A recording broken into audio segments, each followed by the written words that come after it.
শুরু করছি রবীন্দ্রনাথ ঠাকুরের কাবুলিওয়ালার গল্প অবলম্বনে শ্রুতি নাটক পিতৃত্ব।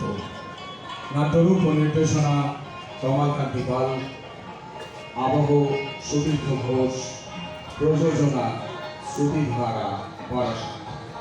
শুরু করছি আমাদের আজকের নিবেদন শ্রুতি অভিনয় পিতৃত্ব।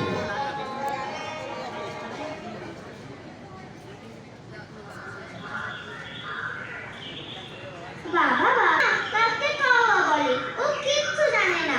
ওরা তো হিন্দুস্তানি, ওরা কাকে কাওয়াই বলে। তা তুমি ওকে পড়াও না কেন? ওকে ভালো করে পড়াও, না হলে ও বেচারা সারাদিন লাঠি নিয়ে কাক তাড়াতে ব্যস্ত থাকবে। আচ্ছা, তোমার মনে আছে ইংরেজিতে কাকের মানে কি শিখিয়েছিলাম? মনে আছে বাবা, কাকের ইংরেজি মানে তো ক্রো। যাই রামদয়ালকে শিখিয়ে দিয়ে আসি। আরে